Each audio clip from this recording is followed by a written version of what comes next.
It's that time of year again, where EA announces a new FIFA game and gives the incredibly subtle tweaks it's made to a fundamentally similar game really grand names. Dynamic Tactics, 50-50 Battles, the Active Touch System. As ever, these names mean almost nothing by themselves, and most of these changes won't become truly apparent until we've logged 100 hours with the game at least, and we've only played about 2 so far. That said, after our hands-on, we've spotted some changes that are already making themselves felt. Easily the most sweeping change to FIFA 19 comes to its most humble mode. Kickoff has traditionally been your pick-up-and-play local mode, but now it comes with a suite of features of its own. On the more mundane end of things, there are handicaps, things like letting you adjust the AI of each team, or even the starting score to account for less skilled players. But then, there are house rules. Aside from your basic exhibition matches, these new rule sets can dramatically and hilariously change the game. Long range adds a basketball twist, awarding you 2 goals for scoring from outside the box. Headers and volleys disallows every goal that doesn't come from a, you guessed it, header or volley. First 2 is a race to a set goal limit, and no rules turns off cards and offsides for a borderline murder ball experience. None of these new modes will be available online, sadly, but even in the couple of hours I played, they spiced up local play in a way I don't remember from FIFA since 98's 5-a-side mode. But one of the new rule sets is such a big change by itself that we had to give it its own entry on the list.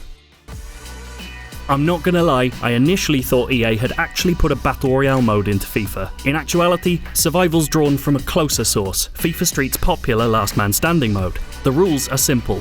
Every time you score, a random player from your team, aside from the goalie, is sent off. At first, it's just funny, but it quickly adds a layer of tactical play. Do you go for the jugular and try to score early before stacking your defence and setting up shop for the rest of the match? Or do you try and poach a single goal as 90 minutes rolls around? In a lovely final touch, the commentary team even mentions the mode, talking between themselves about possible tactics for victory. It's gratifyingly odd to see the usually simulation-focused FIFA try something so funny. Despite my snarky comments at the start of the video, Timed Finishing is an EA title for a change that actually makes itself felt almost immediately. Probably the most significant change to FIFA 19's gameplay itself. The easiest way to explain this feature is to compare it to something very unlikely: Gears of War's active reload system. Now stick with me here. After setting up the power of a shot, FIFA now offers a lovely little bit of risk and reward. Pressing the button again as your player's foot connects with the shot ups its stats, making it move faster and curl more. Time it right and the indicator above the player's head flashes green and your shot rockets harder than ever. Time it wrong and it flashes red, and your shot skews off your foot or dribbles towards goal. Hitting it sweetly isn't a guaranteed goal, nor is messing up a guaranteed miss. One of my many scuffed shots from Paul Pogba accidentally turned into a beautiful curler from his outside foot. It's also not a necessity to try this on every shot. Regular shooting is the same as ever, but it's a beautifully video gamey way to add some extra jeopardy to every finish.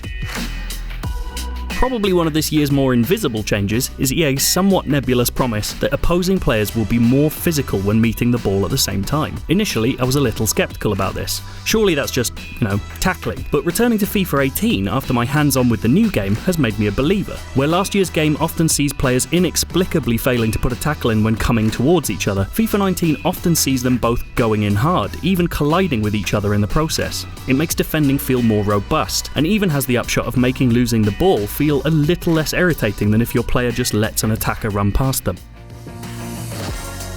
EA's made quite a lot of its active touch system, adding a number of new animations for traps, skills, and first touches. It's all very flashy, but very little of it is actually anything other than automatic, rewarding more skilled players with cooler moves, essentially. But one facet is more direct than the rest. Clicking in the right stick now has your player flick the ball in whatever direction the left stick's pointing in, or even starting keepy-uppies if they're standing still. Honestly, the main difference here may well be that playing with strangers online might be about to become extremely irritating as they repeatedly try ludicrous skill moves instead of, playing football. But there's no doubting how good it feels to see a lunging defender being able to daintily chip the ball over a stretched leg before volleying the ball home.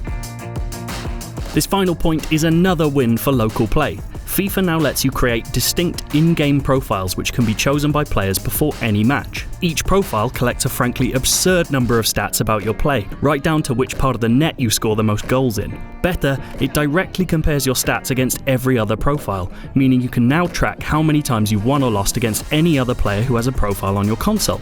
Profiles can be attached to PSN or Xbox Live accounts, meaning they can be transferred to friends' machines too. Essentially, you'll now have a foolproof way of deciding who's best amongst a group of friends who play regularly, instead of creating a year-long league table wall chart collecting wins, goals scored, and number of humiliating losses. Other people do that, right? If you enjoyed that, we've got plenty more FIFA content which you can check out right now.